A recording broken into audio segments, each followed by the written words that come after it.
아멘. 할렐루야. 장석주 시인이 쓴 책 중에 누구나 벼랑 하나쯤 안고 산다라는 책 제목을 보게 됐습니다. 그 제목이 마음에 끌렸습니다.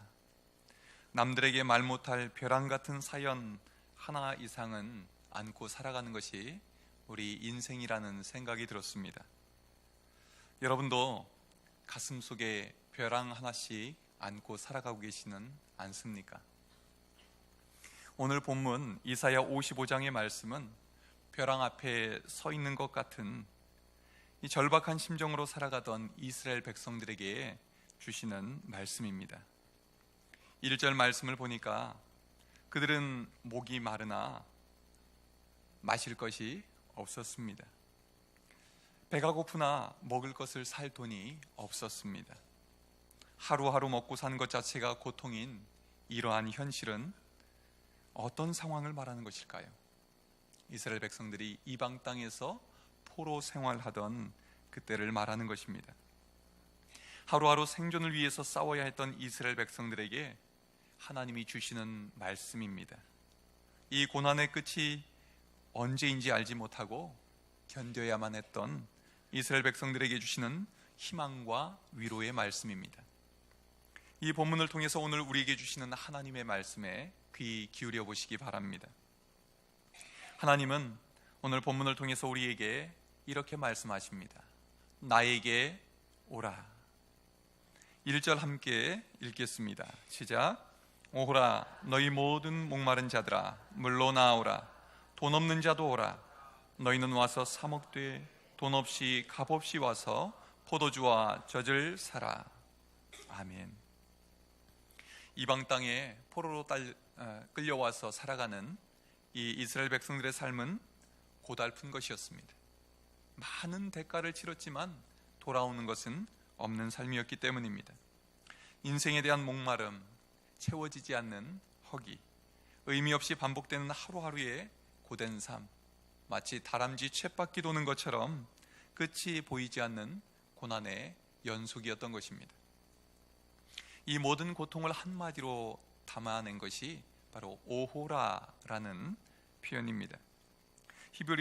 히브리어로는 호이라고 하는데 이것은 견딜 수 없는 고통 속에서 새어나오는 신음소리이자 절규하는 소리입니다. 장례식장에서 곡할 때 쓰는 말이었습니다. 아이고 아이고 하면서 가슴에 맺힌 한을 또 아픔을 풀어내는 소리였습니다.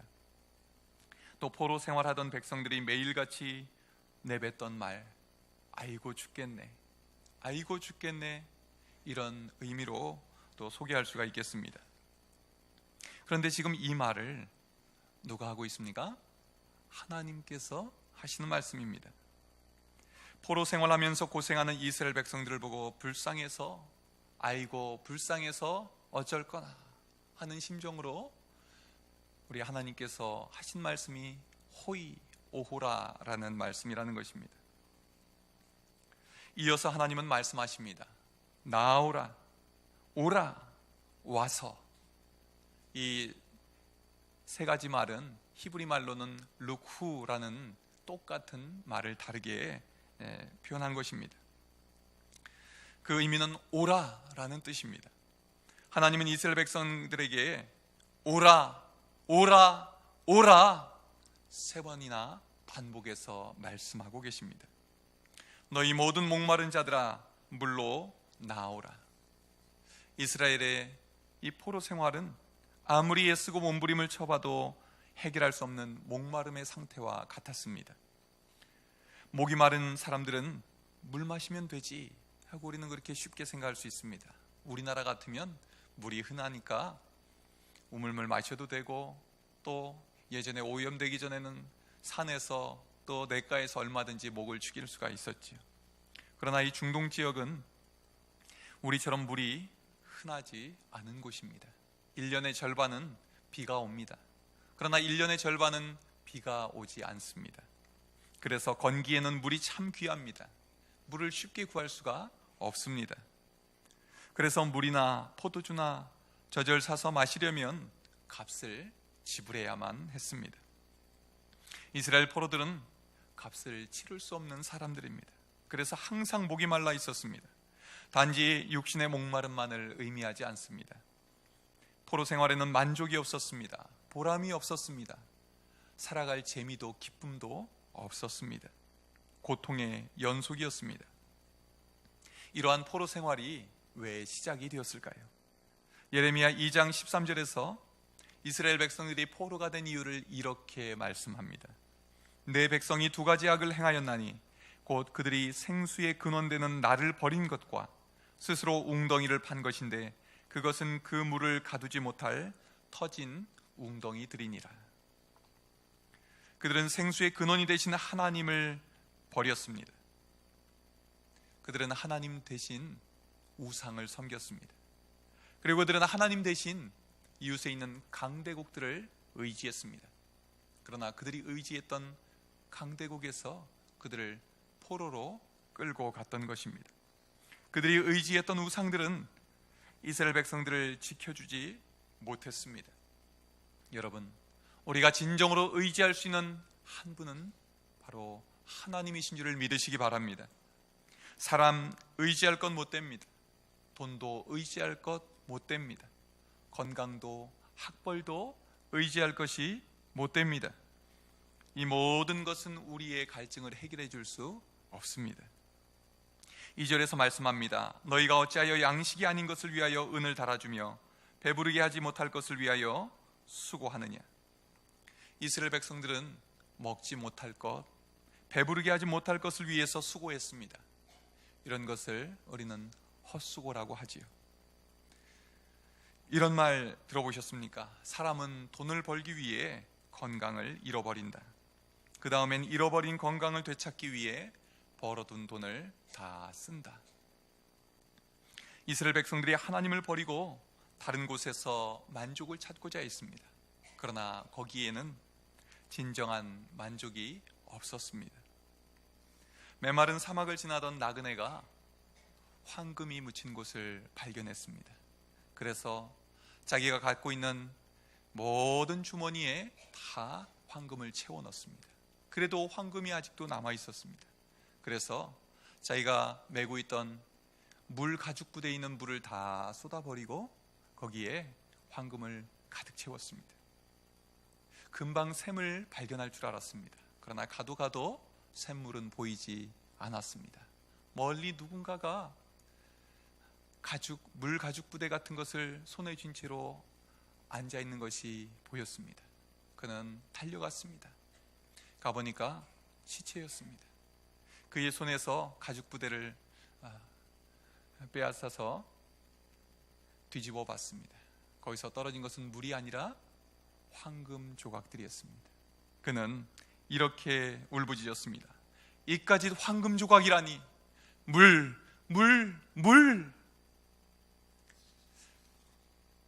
여러분, 광야 인생길에서 정말로 소중한 것은 황금 덩어리가 아닙니다. 그러나 우리는 생수를 다 쏟아버리고 우리 인생을 황금으로 채우고자 합니다. 뒤늦게서야 우리는 황금보다 더 중요한 것이 생수 한 모금이었음을 깨닫게 됩니다. 목마른 우리 인생의 해결책은 무엇입니까? 우리 3절 함께 읽겠습니다. 시작. 너희는 귀를 기울이고 내게로 나와 들으라. 그리하면 너희의 영혼이 살리라. 내가 너희를 위하여 영원한 언약을 맺으리니 곧 다윗에게 허락한 확실한 은혜이니라. 아멘. 하나님께 나와야 삽니다. 우리 인생의 갈증은 하나님의 말씀으로만 풀립니다. 우리의 인생의 허기는 하나님의 말씀으로만 채워질 수 있습니다. 요한복음 6장 35절에서 예수님이 이렇게 말씀하십니다. 나는 생명의 떡이니 내게 오는 자는 결코 줄이지 아니할 터이요 나를 믿는 자는 영원히 목마르지 아니하리라. 예수가 답입니다. 예수님께 나오는 자는 줄이지 않습니다. 예수님께 나오는 자는 목마르지 않습니다. 매일매일 주님 앞에 나와 주님의 말씀에 귀를 기울이시기를 주님의 이름으로 축원합니다. 다음으로 내게 오라 말씀하신 하나님은 무슨 말씀을 주십니까? 나를 따르라 말씀하십니다. 다시 말씀드리겠습니다. 나를 부르라 말씀하십니다. 우리 6절 함께 읽겠습니다. 시작. 너희는 여호와를 만날 만한 때에 찾으라. 가까이 계실 때에 그를 부르라. 아멘. 하나님께 나와 말씀을 듣고 난 후에는 하나님을 불러야 합니다. 하나님께 부르짖어야 합니다. 하나님께서 주신 그 말씀을 붙들고 하나님께 부르짖으라는 것입니다. 이스라엘 백성들이 왜 포로로 끌려왔습니까? 하나님을 버렸기 때문입니다. 이스라엘 백성이 하나님을 버렸을 때 하나님도 그들을 하나님이 주신 땅에서 쫓아내셨습니다. 이스라엘 백성들이 포로 생활을 하면서 절망스러웠던 것은 하나님이 자기들을 버리셨다고 생각했기 때문입니다. 그들은 하나님이 예루살렘 성전에 거하신다고 믿었습니다. 그러나 성전은 무너졌고 그들은 지금 이방 땅의 포로로 끌려왔습니다. 이스라엘 백성들은 하나님으로부터 단절을 경험합니다. 이것이 이스라엘 백성들에게 가장 큰 고통이요 가장 큰 형벌이었습니다. 그런데 오늘 본문에서 이사야 선지자는 무엇이라고 말씀합니까? 너희는 여호와를 만날 만한 때에 찾으라. 가까이 계실 때에 그를 부르라. 여기에서 너희는 여호와를 만날 만한 때에 찾으라 하는 이 말씀은 정확한 번역이 아닙니다. 히브리어 성경의 의미를 살려서 번역하기가 쉽지 않습니다. 그러나 원문에 좀 더 가깝게 번역을 해보자면 이렇습니다. 너희는 여호와를 찾아라. 그분이 찾아져 주실 때까지. 수동태라는 어법이 있는데 이것을 정확하게 표현하는 것이 우리말로는 좀 어렵습니다. 찾는 자는 누구든지 찾을 수 있도록 하나님이 스스로 자신이 드러내 보여주시고 나타내 보여주시겠다고 말씀하시는 것입니다. 그러므로 지금이 바로 너희가 하나님을 만날 만한 때다. 하나님이 지금 너희 가까이 계신다 말씀하십니다. 하나님께서 이스라엘 백성들이 포로 생활하는 이곳 이방 땅에 함께 계신다는 것입니다. 이스라엘 백성들은 하나님을 버렸습니다. 그러나 하나님은 자신을 버리고 떠나간 이스라엘 백성들을 찾아오셨습니다. 그리고 고통당하는 포로 생활하는 그곳에 함께 계신 것입니다. 이것이 바로 하나님의 사랑입니다. 3절에 나오는 영원히 변치 않는 언약, 다윗에게 허락하신 확실한 은혜를 말하는 것입니다. 이스라엘 백성들은 하나님과의 언약을 수시로 깨뜨렸습니다. 하지만 하나님은 언제나 지키셨습니다. 하나님은 이 언약을 지키시고 또 이 은혜를 베풀어 주시려고 포로 생활을 하는 이스라엘 백성들을 친히 찾아오신 것입니다.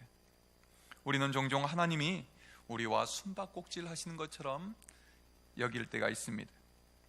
숨은 그림 찾기처럼 꼭꼭 숨어 계신 하나님을 찾지 못한다 생각할 때가 있습니다. 그러나 하나님은 우리와 함께 하시기를 기뻐하시는 임마누엘의 하나님이신 줄을 믿으시기를 바랍니다. 결국 하나님은 그 아들 예수님을 이 땅에 보내주셨습니다. 이스라엘 백성들이 하나님을 찾지 않고 하나님의 말씀을 알아듣지 못하니까 하나님은 그 아들을 이 땅에 보내신 것입니다. 예수님을 통해서 말씀하시고 예수님을 통해서 하나님이 어떤 분인지를 드러내신 것입니다. 그리고 십자가 위에서 보이지 않는 하나님의 사랑을 선명하게 보여주셨습니다. 그리고 성령님을 보내주셔서 하나님이 아예 우리 속에 들어와 계시는 것입니다. 우리가 가장 힘든 시간을 보낼 때 하나님은 어디에 계십니까? 우리 안에 우리와 함께 계신 줄을 믿으시기를 바랍니다. 지금부터 6개월 전에 인도네시아에서 일어난 기적 같은 이야기입니다. 49일 동안이나 바다에서 표류하던 18살 아딜랑이라는 소년이 극적으로 살아서 집에 돌아오게 되었답니다. 그는 지난 7월 14일 술라웨시 섬 앞바다에서 작은 오두막이 딸린 뗏목을 타고 일을 하고 있었습니다. 그런데 아침에 강풍이 불어서 묶고 있던 줄을 끊어버렸습니다. 그리고 이 뗏목은 아무 동력도 없이, 나침판도 없이, 연락할 길도 없이 바다 한가운데로 흘러가 버렸습니다. 그 떼목에는 일주일치의 물과 식량 그리고 불을 밝히는 연료가 전부였습니다. 이내 식량이 바닥나고 물도 떨어졌습니다. 그때부터 생존을 위한 사투가 시작이 됩니다. 먹을 것은 물고기를 낚아서 떼목에 있는 나무를 조금씩 떼어서 구워 먹었다고 합니다. 물이 문제였습니다. 비가 내리면 옷에 젖어 있는 물을 짜서 마셨다고 합니다. 비가 내리지 않을 때는 옷을 벗어서 그 위에 바닷물을 부어서 조금이라도 염도를 낮추어서 그 짠물을 마시며 생존했다고 합니다. 가끔씩 옆으로 지나가는 큰 배들이 있었습니다. 이제는 살았구나 생각하고 소리를 지르고 손을 흔들면서 살려달라고, 도와달라고 했지만 아무도 그를 보지 못한 채 지나가 버렸습니다. 열몇 척이 되는 배들이 다 그를 외면하고 지나가 버렸습니다. 그는 두려웠습니다. 견디기 힘들었습니다. 그래서 몇 번이나 물에 빠져 죽고 싶었다고 합니다. 그런데 그때마다 아딜랑은 평소에 부모님이 해주셨던 말씀이 기억이 났습니다. 힘들고 고통스러울 땐 하나님께 기도하거라. 그래서 그는 견딜 수 있는 힘을 달라고 기도했습니다. 자기가 구조될 수 있기를 기도했습니다. 집으로 안전하게 돌아가게 해달라고 기도했습니다. 그리고 오두막 안에 있는 성경을 펼쳐서 매일매일 성경을 붙들고 하나님 앞에 기도했습니다. 그리고 찬송했습니다. 그는 망망대해 위에서 하나님을 찾고 하나님께 부르짖었던 것입니다. 그가 필요한 지 49일째 되던 날 실종 지점에서 무려 2414km가 되는 괌이라는 섬 근처에서 어느 화물선에 의해 구조가 되었습니다. 기적이 일어난 것입니다. 아딜랑은 어떻게 살아난 것일까요? 오직 말씀과 기도로 하나님을 찾고 하나님께 기도했기 때문입니다. 하나님은 아무도 없는 태평양 한가운데에서도 그와 함께 하셨습니다. 그를 지켜주셨습니다. 그를 건져주셨습니다. 아딜랑이 집에 돌아오자 어머니가 말합니다. 아들이 실종됐다는 소식을 전해 듣고 우리가 할 수 있는 것은 오로지 기도뿐이었습니다. 하나님, 우리 아들 살려주세요. 우리 아들 돌아오게 해주세요. 부모님이 기도하고 또 기도했다는 것입니다. 부모님의 기도로 돌아올 수 없는 아들이 돌아올 수 있었습니다. 자녀들을 위해서 기도하는 분들이 많이 계시지요? 부모님의 기도가 자녀를 믿음으로 돌아오게 할 줄 믿으시기를 바랍니다. 아딜랑은 그냥 돌아온 것이 아니라 하나님을 만나 믿음의 아들로 돌아오게 되었던 것입니다. 여러분, 하나님을 찾으십시오. 하나님께 부르짖으십시오. 우리 곁에 계신 하나님이 우리를 만나주시고 우리의 부르짖음에 응답해 주실 줄로 믿습니다. 마지막으로 우리에게 주시는 말씀은 무엇입니까? 하나님은 이렇게 말씀하십니다. 나의 길로 돌아오라. 7절 말씀을 함께 읽겠습니다. 시작. 악인은 그의 길을, 불의한 자는 그의 생각을 버리고 여호와께로 돌아오라. 그리하면 그가 긍휼히 여기시리라. 우리 하나님 여호와께로 돌아오라. 그가 너그럽게 용서하시리라. 아멘. 이스라엘 백성들은 하나님께서 가르치신 길이 아니라 자기들이 가고 싶은 길로 갔습니다.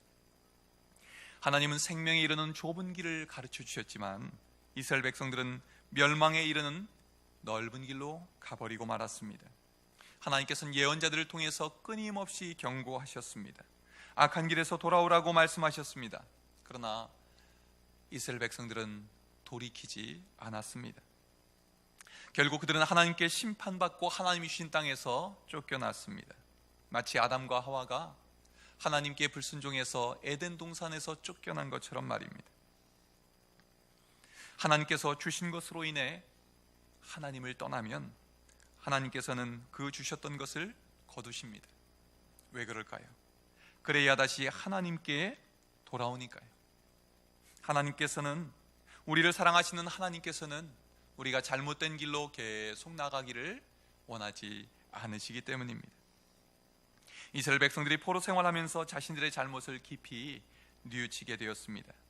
그때 하나님은 이사야 선지자를 통해서 그들을 다시 초대하십니다. 악인은 그의 길을, 불의한 자는 그의 생각을 버리고 여호와께로 돌아오라. 그리하면 그가 긍휼히 여기시리라. 우리 하나님께로 돌아오라. 그가 너그럽게 용서하시리라. 하나님은 돌아오라고 말씀하십니다. 악한 길을 버리고 하나님의 길로 돌아오라 하십니다. 불의한 길을 버리고 하나님께로 돌아오라 말씀하십니다. 8절 9절에 그 이유가 나옵니다. 이는 내 생각이 너희의 생각과 다르며 내 길은 너희의 길과 다르기 때문이라고 하십니다. 하나님의 생각과 우리 생각은 마치 하늘과 땅 차이만큼 차이가 납니다. 상상할 수 없는 차이입니다. 우리가 가는 길은, 우리가 가야 할 길, 우리가 살 수 있는 길은 하나님께서 가르쳐 주신 길로 돌아가는 것 뿐입니다. 돌아오기만 하면 하나님은 긍휼히 여기 주시겠다 말씀하십니다. 너그럽게 용서해 주시겠다고 말씀하십니다. 하나님께서는 아직 늦지 않았다고 말씀하시는 것입니다. 하나님은 지금이 바로 돌아올 때라 말씀하십니다.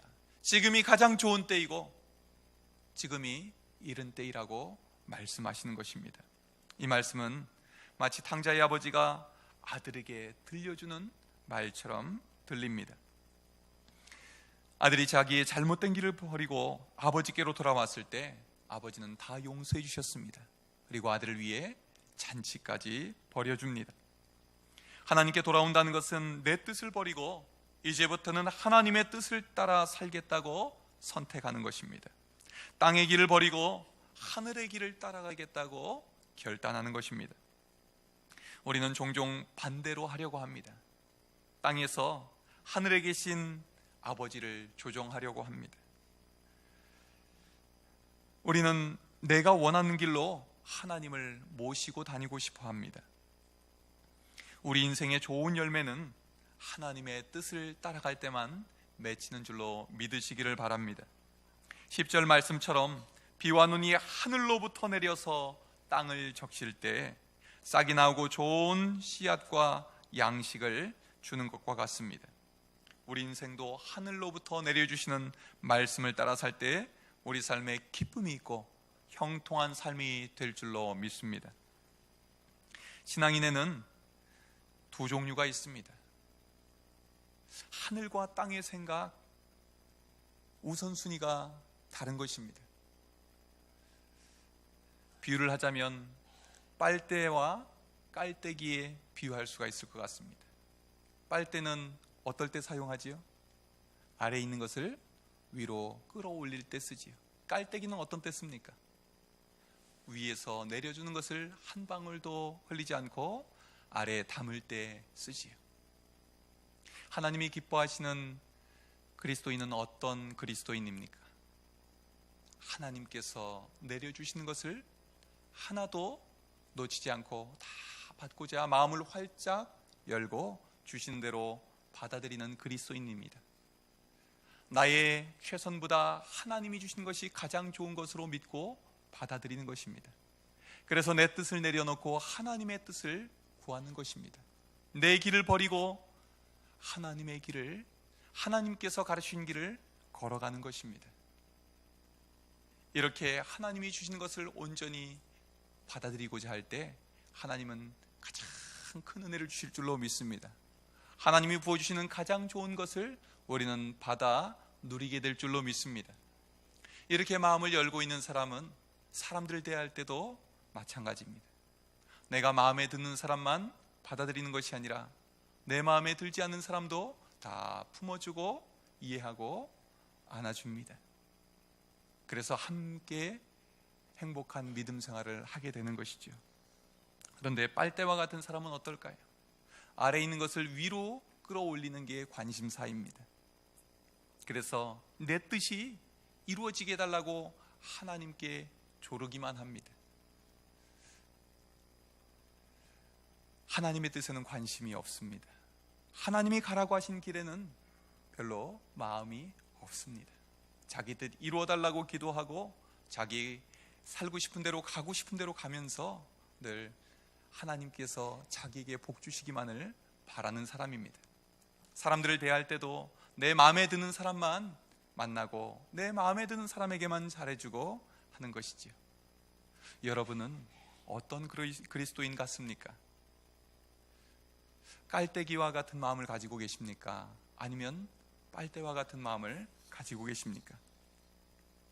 예수님께서 본을 보여주셨습니다. 예수님은 하나님 아버지의 뜻을 따라 살아가셨습니다. 우리 같은 죄인들을 살리기 위해서 그 아들을 십자가의 길로 보내실 때 예수님은 그 길을 걸어가셨습니다. 왜 그래야 하냐고 반문하지 않으셨습니다. 그리고 사람들을 대할 때도 외적인 조건을 보고 사람 가리지 않으셨습니다. 죄인, 세리, 창녀, 이방 여인, 그리고 병든 사람, 귀신 들린 사람, 나중에는 로마 군대 백부장, 바리새인 니고데모까지 다 품어주셨습니다. 그래서 예수님 때문에 사랑받지 못할 사람들이 사랑받았습니다. 구원받지 못할 사람들이 구원받았습니다. 변화받지 못할 사람들이 변화되었습니다. 가장 놀라운 사실은 이 예수님이 바로 나까지 받아주셨다는 사실입니다.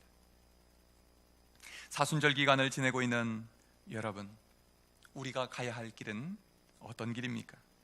먼저 하나님께 나아가길 바랍니다. 하나님께 부르짖기를 바랍니다. 그리고 나의 길을 버리고 우리 주님께서 걸어가신 십자가의 길, 하늘 아버지께서 보여주신 그 길로 우리도 함께 따라가는 행복한 그리스도인들이 되시기를 주님의 이름으로 축원합니다. 기도하겠습니다.